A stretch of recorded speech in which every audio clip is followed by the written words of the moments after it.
आज हम लोग बात करेंगे ट्रेडिशनल बिजनेस और आरसीएम बिजनेस में क्या अंतर है, हमें कौन सा बिजनेस करना चाहिए और क्यों करना चाहिए। सबसे पहले हम बात करेंगे एक बेहतरीन बुक जिसका नाम है बिजनेस स्कूल। इस बुक को लिखा है रॉबर्ट कियोसाकी ने, जो एक फेमस राइटर है। ये बुक उन लोगों के लिए है जो दूसरों की मदद करना चाहते हैं। इस बुक को पढ़ने पर आपको पता चल जाएगा कि आने वाला वक्त में डायरेक्ट सेलिंग बिजनेस का फ्यूचर क्या है और लोगों को क्यों करना चाहिए। उन्होंने इस बुक में बताया है कि लोग 4 क्वाड्रेंट से ही पैसा कमाते हैं। वे क्वाड्रेंट है ESBI, E employ, S self employ, B business, I investor. E और S क्वाड्रेंट के लोग इस दुनिया में 95% लोग हैं और B और I में 5% लोग हैं। लेकिन दिक्कत की बात यह है कि इस दुनिया में 95% लोगों के पास 5% पैसा है और 5% लोगों के पास इस दुनिया का 95% पैसा है। ऐसा इसलिए है क्योंकि ES के लोग अपने समय बेचकर पैसा कमाते हैं। वे लोग जितना ज्यादा समय देते हैं उतना ही पैसा बनाते हैं। टाइम लिमिटेड होने की वजह से इनकम भी लिमिटेड होता है। लेकिन B क्वाड्रेंट के लोग यानी बिजनेसमैन पैसे बनाने के लिए लोगों के साथ काम करते हैं। जिसके नीचे कम से कम 500 लोग काम करते हैं उसे बिजनेसमैन कहते हैं। और I इन्वेस्टर पैसे बनाने के लिए पैसे का इस्तेमाल करते हैं, यानी पैसे से पैसा बनाते हैं। एक अच्छा इन्वेस्टर बनने के लिए आपको सबसे पहले एक अच्छा बिजनेसमैन बनना होगा। हम लोग के आसपास के लोग ES में रहते हैं। हमारे परिवार के लोग, रिश्तेदार, आस पड़ोस के लोग सभी ES में रहते हैं। इसलिए हम बचपन से ही ES के बारे में सोचते हैं या बनना चाहते हैं। अब मेरा आप लोगों से सवाल है कि एक ऐसा तालाब जहां 5% मछलियों को पकड़ने के लिए 95% लोग हैं, दूसरी ओर 95% मछलियों को पकड़ने के लिए 5% लोग हैं, आप किस तालाब में मछलियां पकड़ना चाहेंगे? हम में से ज्यादातर लोगों का दूसरे तालाब में मछलियां पकड़ना चाहेंगे, क्योंकि लोग भी कम है और मछलियां भी ज्यादा है। ठीक उसी तरह हम लोगों को अपना माइंडसेट B और I के तरफ करना चाहिए। जब बिजनेस की बात आई है तो एक और बिजनेस हमारे पास है, ट्रेडिशनल बिजनेस, और दूसरी तरफ है आरसीएम बिजनेस। इन दोनों बिजनेस में हमें कौन सा बिजनेस करना चाहिए, आइए जानते हैं दोनों बिजनेस के बारे में। पहला, ट्रेडिशनल बिजनेस को स्टार्ट करने के लिए सबसे पहले हमें कैपिटल यानी पूंजी की जरूरत होती है, लाखों रुपए लगाना पड़ता है। लेकिन आरसीएम बिजनेस की बात करें तो स्टार्ट करने के लिए किसी पूंजी की जरूरत नहीं पड़ती है। यहां हम 0 इन्वेस्टमेंट से स्टार्ट कर सकते हैं। आगे हम बात करें, हम ट्रेडिशनल बिजनेस को करने के लिए हमारे पास एक्सपीरियंस का होना बहुत जरूरी है। बिना एक्सपीरियंस के हम लंबे समय तक ट्रेडिशनल बिजनेस को नहीं कर सकते हैं, चाहे वो बिजनेस स्ट्रीट फूड का हो, मेडिसिन का हो, गारमेंट्स का हो या किसी का भी हो। लेकिन आरसीएम बिजनेस हम बिना एक्सपीरियंस के स्टार्ट कर सकते हैं। एक्सपीरियंस आरसीएम बिजनेस में आने के बाद ही होता है। ये एक मात्र ऐसा बिजनेस है जो सीख कर नहीं बल्कि कर कर सीखा जाता है। ट्रेडिशनल बिजनेस को हम किसी लोकल एरिया में स्टार्ट करते हैं, लेकिन आरसीएम बिजनेस को हम पूरी भारत में कर सकते हैं, क्योंकि हमारा एरिया लिमिटेड नहीं होता है। आरसीएम बिजनेस किसी भी राज्य, किसी भी शहर, किसी भी गांव, किसी भी कस्बे में हम शुरू कर सकते हैं। ट्रेडिशनल बिजनेस में हमारा प्रोडक्ट लिमिटेड होता है।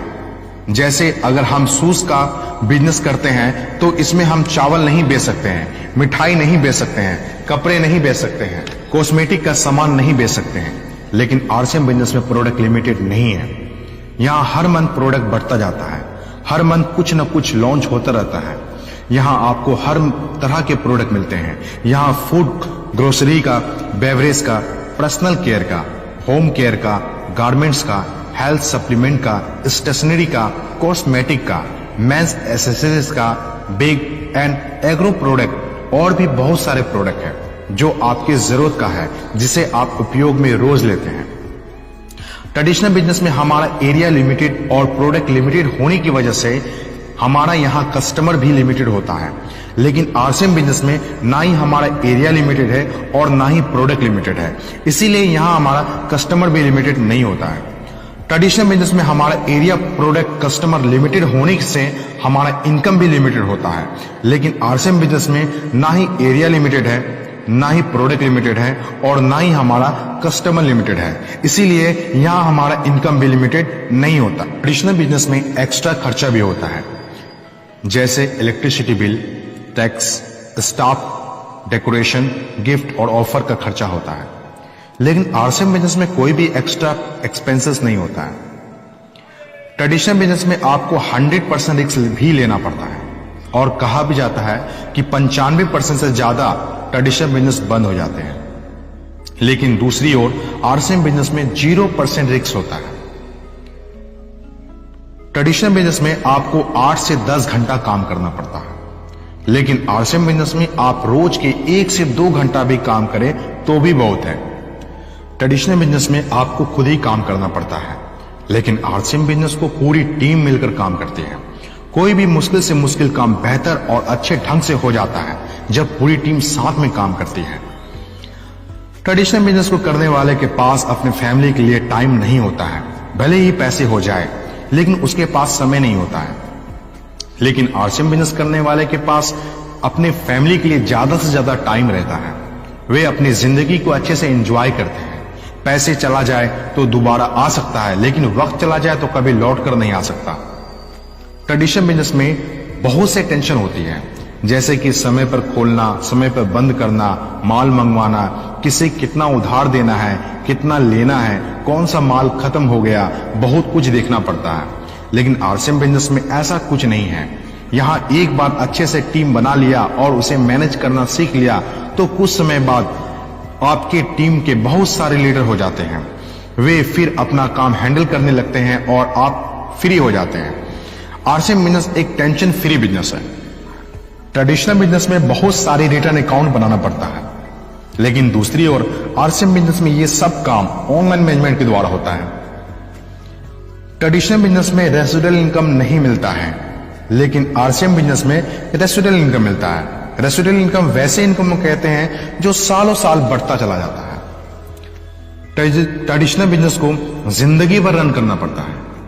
इस बिजनेस को उसके दादाजी चलाते थे, इसी बिजनेस को उसके पापा चलाने लगे और आज उसका बेटा चला रहा है और उसके बाद उसका बेटा चलाएगा। लेकिन आरसीएम बिजनेस एक ऐसा अनोखा बिजनेस है जिसे 5 से 10 साल में बिल्ड किया जा सकता है। उसके बाद उसे किसी मत ना भी करे तो भी बिजनेस नहीं गिरेगा। यह है पावर आरसीएम बिजनेस की। ट्रेडिशनल बिजनेस में कभी भी नेटवर्क नहीं बनता है, लेकिन आरसीएम बिजनेस में धीरे धीरे बहुत बड़ा नेटवर्क खड़ा हो जाता है। आज जिसका जितना बड़ा नेटवर्क है उसका उतना ही बड़ा नेटवर्क है।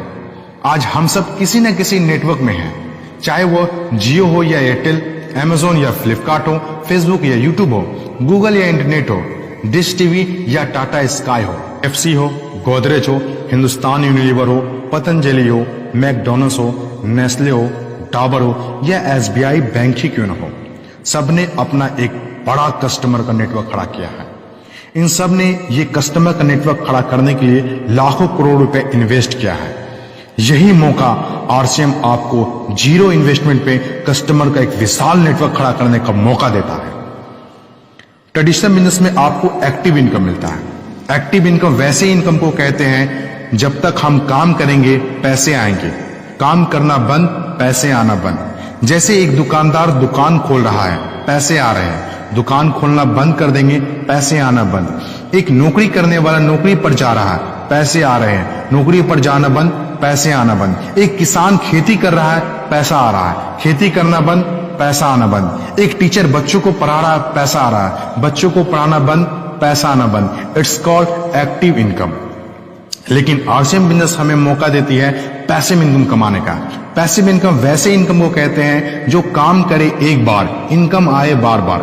जैसे एक राइटर एक किताब लिखता है 1-2 साल लगाकर, लेकिन जब जब वो किताब बिकता है तब तब उस राइटर को इनकम आता है।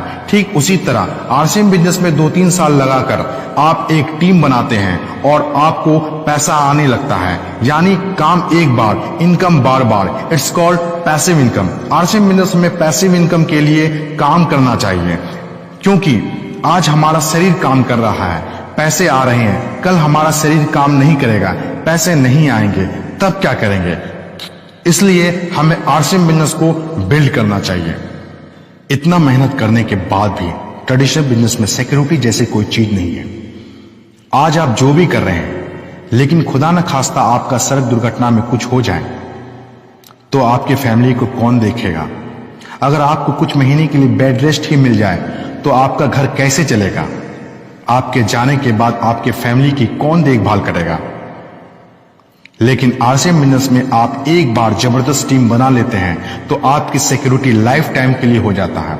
आप रहें या ना रहें, आपको रॉयल्टी इनकम आती रहेगी। रॉयल्टी इनकम 4 ही लोगों को मिलता है, सिंगर, राइटर, साइंटिस्ट और चौथा है डायरेक्ट सेलर को मिलता है।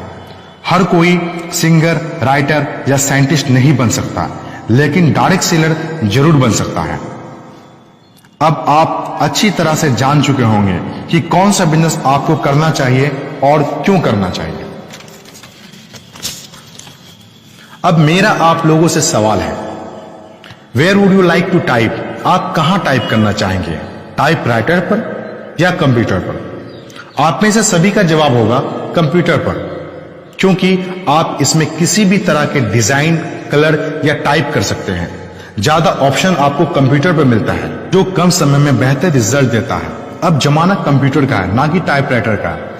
ठीक उसी तरह अब जमाना डायरेक्ट सेलिंग बिजनेस का है। अब आपको डिसीजन लेना है कि डायरेक्ट सेलिंग बिजनेस करना है या नहीं करना है। डायरेक्ट सेलिंग बिजनेस में बहुत से लोग नहीं आना चाहते हैं, ऐसा क्यों है? एक छोटा सा एग्जाम्पल देना चाहूंगा। ये एक तस्वीर है, आप देख रहे होंगे। कौन है? जी हां, आतंकवादी है। लोग इससे डरते हैं, क्यों? क्योंकि ये किसी को भी मार सकते हैं। उसके हाथों में गन है, लेकिन अगर उसके हाथों से गन हटा दिया जाए, हम में से ज्यादातर लोग नहीं डरेंगे, क्योंकि डर हमें आतंकवादी से नहीं बल्कि उसके हाथ में जो गन है उससे लगता है। जब ये आतंकवादी आपको सोसाइटी में घूम रहे होंगे तो आपको सेफ महसूस होगा या अनसेफ महसूस होगा? आपको जाहिर है अनसेफ महसूस होगा। लेकिन दूसरी ओर ये तस्वीर है, इनके हाथों में भी गन है, लेकिन जब ये सोसाइटी में आपके घूम रहे होंगे तो आप सेफ महसूस करेंगे, क्योंकि ये हमारे देश के सैनिक है। एक के हाथ में वही गन देखने से आप अनसेफ महसूस कर रहे हैं, वहीं दूसरी ओर सेफ महसूस कर रहे हैं। क्यों? क्योंकि गलती गन की नहीं है, चलाने वाले की है। ठीक उसी तरह direct selling business is like a gun. गलती हमेशा डायरेक्ट सेलिंग बिजनेस करने वाले की नहीं है, डायरेक्ट सेलिंग की है। ये हमारे देश के सैनिक हैं। एक के हाथ में गन देखने से आप अनसेफ महसूस कर रहे हैं, वहीं दूसरी ओर आप सेफ महसूस कर रहे हैं। क्यों? क्योंकि गलती गन की नहीं है, चलाने वाले की गलती है। ठीक उसी तरह direct selling business is like a gun. गलती हमेशा से डायरेक्ट सेलिंग बिजनेस करने वाले की रही है, ना कि डायरेक्ट सेलिंग बिजनेस के। आज भी हिंदुस्तान में 95% से ज्यादा लोग डायरेक्ट सेलिंग बिजनेस के बारे में जानकारी रखते हैं, लेकिन गलत जानकारी है। आइए हम सब मिलकर नई दिशा में लोगों को सही जानकारी डायरेक्ट सेलिंग बिजनेस